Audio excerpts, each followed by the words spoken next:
displacement reaction அப்படின்னா என்ன sir அப்படின்னா when an element displaces another element from its compound. ஒரு எலமெண்ட் என்ன பண்ணும் அப்படின்னா அந்த ரியாக்டன்ட் தன்னோட இருக்கக்கூடிய ஒரு ரியாக்டன்ட்ல இருக்கக்கூடிய ஒரு எலமெண்ட்டை என்ன பண்ணும் அப்படின்னா டிஸ்பிளேஸ் பண்ணும். ஃபார் எக்ஸாம்பிள் இங்க பாருங்க, iron reaction with copper sulphate. இது ஒரு காம்பவுண்டா இருக்கு. இது ரியாக்ட் ஆகும்போது என்ன ஆகுது அப்படின்னா இந்த காப்பரை அது டிஸ்பிளேஸ் பண்ணி அனுப்பிட்டு வெளியே அனுப்பிட்டு இந்த Fe உள்ள வந்துருச்சு. இப்ப பாருங்க, இங்க வெறும் Fe இருந்தது FeSO4 ஃபெரஸ் சல்ஃபேட்டா மாறி இருக்கு.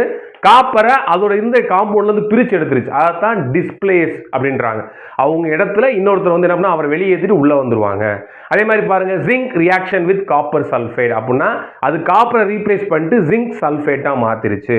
Let reaction with copper chloride, இதுவும் காப்பரை டிஸ்பிளேஸ் பண்ணிட்டு என்ன பண்ணது அப்படின்னா லெட் குளோரைடா மாத்திரு. நல்லா தெரிஞ்சுக்கங்க, lead displace the copper from copper chloride, but copper does not displace the lead from the lead chloride. நல்லா தெரிஞ்சுக்கங்க.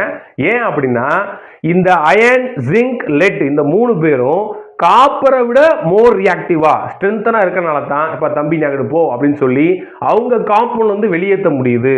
ஆனா ஒரு நாளும் இந்த காப்பர் அயனையோ ஜிங்கையோ லெட்டையோ ரீப்ளேஸ் பண்ணாது, வாய்ப்பே இல்லை அதுக்கு.